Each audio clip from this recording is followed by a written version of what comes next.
ആകാശവാണി.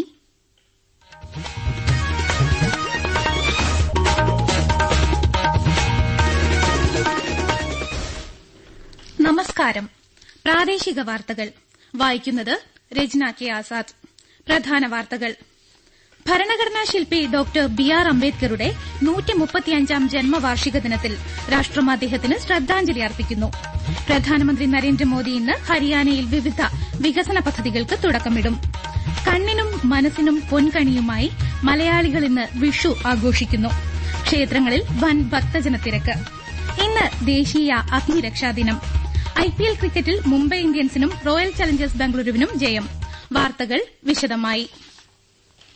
ഭരണഘടനാ ശില്പി doctor BR. അംബേദ്കറുടെ 135ാം ജന്മവാർഷിക ദിനമായ ഇന്ന് രാഷ്ട്രം അദ്ദേഹത്തിന് ശ്രദ്ധാഞ്ജലി അർപ്പിക്കുന്നു. രാഷ്ട്രപതി ദ്രൌപദി മുർമു, ഉപരാഷ്ട്രപതി ജഗ്ദീപ് ധൻകർ, പ്രധാനമന്ത്രി നരേന്ദ്രമോദി, ലോക്സഭാ സ്പീക്കർ ഓം ബിർല, മന്ത്രിമാർ, പാർലമെന്റ് അംഗങ്ങൾ തുടങ്ങിയവർ രാവിലെ ഡൽഹിയിലെ അംബേദ്കർ പ്രതിമയിൽ പുഷ്പാർച്ചന നടത്തും. അംബേദ്കർ ജയന്തിയോടനുബന്ധിച്ച് രാജ്യമെങ്ങും വിവിധ പരിപാടികൾ സംഘടിപ്പിച്ചിട്ടുണ്ട്. Desk report. സാമൂഹ്യ പരിഷ്കർത്താവ്, സാമ്പത്തിക വിദഗ്ധൻ, രാഷ്ട്രീയ പ്രവർത്തകൻ തുടങ്ങി വിവിധ രംഗങ്ങളിൽ സജീവ സാന്നിധ്യമായിരുന്നു ഡോക്ടർ ഭീംറാവ് അംബേദ്കർ. സമൂഹത്തിൽ പാർശ്വവൽക്കരിക്കപ്പെട്ട ജനവിഭാഗങ്ങൾക്കെതിരെ സാമൂഹികവും ജാതിപരവുമായ വിവേചനം അവസാനിപ്പിക്കാൻ ജീവിതകാലം മുഴുവൻ അക്ഷീണം പ്രയത്നിച്ച അംബേദ്കർക്ക് 1990-ൽ രാജ്യം മരണാനന്തര ബഹുമതിയായി ഭാരതരത്ന നൽകി ആദരിച്ചു. ഡോക്ടർ അംബേദ്കറുടെ ജന്മവാർഷിക ദിനത്തിൽ രാഷ്ട്രപതി ദ്രൌപദി മുർമു ആശംസ നേർന്നു. പ്രചോദനാത്മകമായ ജീവിതത്തിൽ അങ്ങേയറ്റം ബുദ്ധിമുട്ടുകൾ നേരിട്ടെങ്കിലും അദ്ദേഹം തന്റേതായ വ്യക്തിത്വം സൃഷ്ടിച്ചുവെന്നും അസാധാരണ നേട്ടങ്ങളിലൂടെ ലോകമെന്നും ആദരവ് നേടിയെന്നും രാഷ്ട്രപതി ആശംസാ സന്ദേശത്തിൽ പറഞ്ഞു.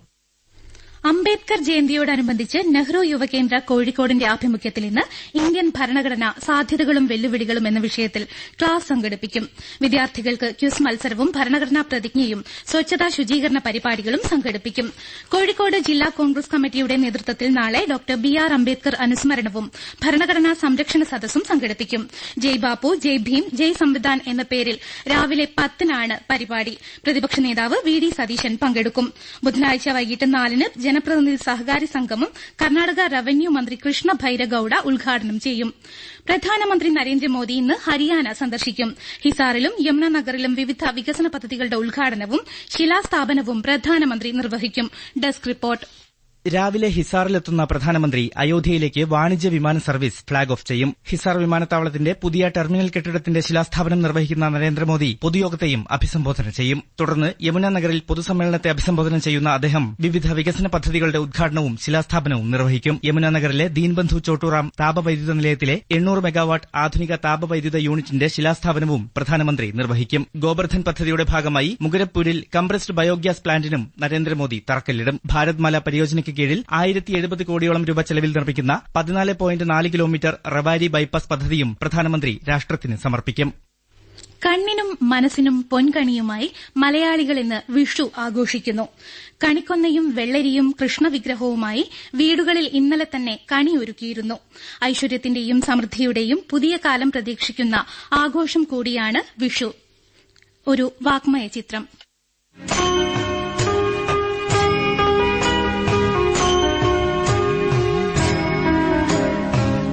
മേടമാസ പുലരിയിൽ വിഷുക്കണിയും വിഷുക്കൈനീട്ടവുമായി വിരുന്നെത്തുന്ന ഐശ്വര്യമാണ് ഓരോ വിഷുവും. വിഷുവമെന്നാൽ തുല്യമായത് എന്നാണ് അർത്ഥം. അതായത് രാത്രിയും പകലും തുല്യമായ ദിവസം. ഒപ്പം പഴയ പഞ്ചാംഗ പ്രകാരം വർഷാരംഭം കൂടിയാണ് വിഷു. കണി, കൈനീട്ടം എന്നീ സൌഭാഗ്യങ്ങളിൽ തുടങ്ങുന്ന ഈ ദിനം വർഷം നിറയെ ഐശ്വര്യം കൊണ്ടുവരുമെന്നാണ് വിശ്വാസം. തിന്മയ്ക്കുമേൽ നന്മയുടെ വിജയം കൂടിയാണ് വിഷു. ശ്രീകൃഷ്ണൻ നരകാസുരനെ വധിച്ച ദിവസമാണിതെന്നും വിശ്വാസികൾ കരുതുന്നു. വിഷുവിനെക്കുറിച്ച് മറ്റൊരു ഐതിഹ്യവും നിലവിലുണ്ട്. അസുര രാജാവായ രാവണൻ ലങ്ക ഭരിച്ചിരുന്നപ്പോൾ സൂര്യനെ നേരിട്ട് ഉദിക്കാൻ അനുവദിച്ചിരുന്നില്ല. ശ്രീരാമൻ രാവണനെ വധിച്ചതിനു ശേഷം സൂര്യൻ ഉദിച്ചതിന്റെ ആഹ്ലാദത്തിൽ ലങ്കയിലെ ജനങ്ങൾ വിഷു ആഘോഷിച്ചു തുടങ്ങിയെന്നാണ് ആ ഐതിഹ്യം. ഐതിഹ്യം എന്തായാലും വിഷു മലയാളിയുടെ പ്രതീക്ഷയാണ്. ഭാവിയിലെ സൌഭാഗ്യങ്ങളിലേക്ക് തിരിനീട്ടുന്ന ഒരു ദിനം. ലോകത്തിന്റെ ഏതു കോണിലായാലും കണിക്കൊന്നയും വിഷുക്കണിയും കൈനീട്ടവും കൊതിക്കാത്ത മലയാളിയില്ല. എല്ലാവർക്കും ആകാശവാണി പ്രാദേശിക വാർത്താ വിഭാഗത്തിന്റെ വിഷു ആശംസകൾ. മുഖ്യമന്ത്രി പിണറായി വിജയൻ മലയാളികൾക്ക് വിഷു ആശംസ നേർന്നു. ഐശ്വര്യത്തിന്റെയും സമൃദ്ധിയുടെയും അടയാളപ്പെടുത്തലാണ് വിഷുവെന്നും അഭിവൃദ്ധിയുടെ നല്ല നാളുകൾക്കായി പ്രതീക്ഷകളും സ്വപ്നങ്ങളും പങ്കുവയ്ക്കാൻ ഏവരും ഒത്തുകൂടുന്ന ആഘോഷ നിമിഷങ്ങളാണിതെന്നും മുഖ്യമന്ത്രി പറഞ്ഞു. വിഷുപ്പുലരിയിൽ ഭക്തിസാന്ദ്രമായി ശബരിമല സന്നിധാനം. പുലർച്ചെ 4 ആരംഭിച്ച വിഷുക്കണി ദർശനവും വിഷുക്കൈനീട്ടവും 7 വരെ തുടരും. അയ്യപ്പചിത്രം ആലേഖനം ചെയ്ത സ്വർണ്ണ ലോക്കറ്റുകളുടെ വിതരണോദ്ഘാടനം രാവിലെ മന്ത്രി വി.എൻ. വാസവൻ നിർവഹിക്കും. ആകാശവാണി ജില്ലാ പ്രതിനിധി ശ്രീജി എസ് ശ്രീധർ തയ്യാറാക്കിയ റിപ്പോർട്ട്. മേടപ്പുലരിയിൽ സന്നിധാനത്ത് പുലർച്ചെ 4-ന് നട തുറന്നതു മുതൽ നല്ല തിരക്കാണ് അനുഭവപ്പെടുന്നത്. ഓട്ടുരുളിയിൽ ഒരുക്കിയ വിഷുക്കണി വിഭവങ്ങൾ അയ്യനെ കണി കാണിച്ച ശേഷം ഭക്തർക്ക് ദർശനം ആരംഭിച്ചു. തന്ത്രി കണ്ഠരര് രാജീവര്, മേൽശാന്തി എസ് അരുൺകുമാർ നമ്പൂതിരി എന്നിവരുടെ നേതൃത്വത്തിൽ ഭക്തർക്ക് വിഷുക്കൈ നീട്ടവും നൽകുന്നുണ്ട്. വിഷുക്കണി ദർശനം 7 വരെ തുടരും. 7-ന് ശേഷം അഭിഷേകം ഉൾപ്പെടെയുള്ള പൂജകളും നടക്കും. ശ്രീകോവിലിൽ പൂജിച്ച അയ്യപ്പചിത്രം ആലേഖനം ചെയ്ത സ്വർണ്ണ ലോക്കറ്റുകളുടെ വിതരണോദ്ഘാടനം രാവിലെ 8-ന് മന്ത്രി വി.എൻ. വാസവൻ നിർവഹിക്കും. ഓൺലൈനിലൂടെ ആദ്യം ബുക്ക് ചെയ്ത ഭക്തരിൽ നിന്നും തെരഞ്ഞെടുത്തയാൾക്കാണ് ആദ്യ ലോക്കറ്റ് കൈമാറുക. പൂജകൾ പൂർത്തിയാക്കി വെള്ളിയാഴ്ച നടയടയ്ക്കും. ഗുരുവായൂർ ക്ഷേത്രത്തിൽ പുലർച്ചെ 2:45 മുതൽ 3:45 വരെയായിരുന്നു വിഷുക്കണി ദർശനം.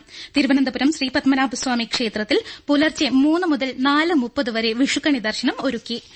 വിഷുവിനോടനുബന്ധിച്ച് കണ്ണൂർ ജില്ലയിലെ ക്ഷേത്രങ്ങളിലും പുലർച്ചെ മുതൽ വലിയ തിരക്കുണ്ട്. കണി കാണുന്നതിന് നിരവധി പേർ ക്ഷേത്രങ്ങളിൽ എത്തിക്കൊണ്ടിരിക്കുന്നു. കൂടുതൽ വിവരങ്ങളുമായി ആകാശവാണി കണ്ണൂർ ജില്ലാ പ്രതിനിധി കെ.ഒ. ശശിധരൻ.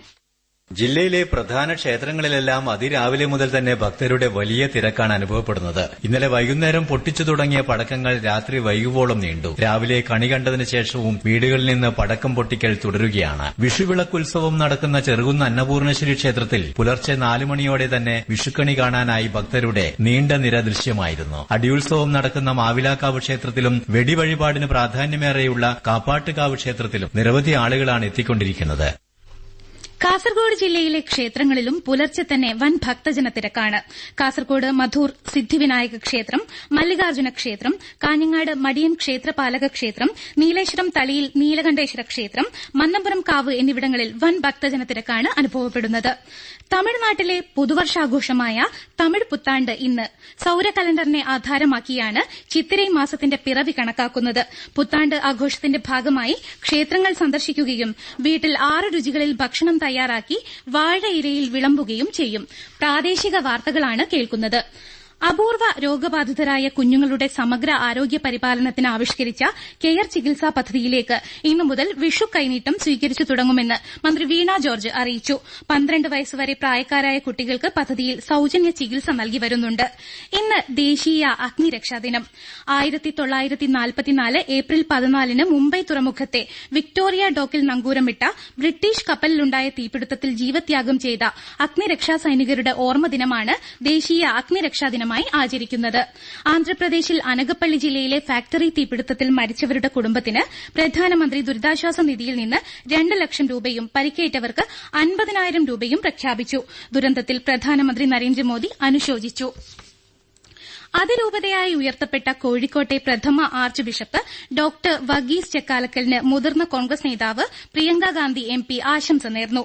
ടെലിഫോണിൽ വിളിച്ച പ്രിയങ്ക ആർച്ച് ബിഷപ്പിന് ഈസ്റ്റർ ആശംസ അറിയിച്ചു. ആർച്ച് ബിഷപ്പിന് മുസ്ലിം ലീഗ് നേതാവ് എം.കെ. മുനീർ എം.എൽ.എ. സ്നേഹോപഹാരം നൽകി.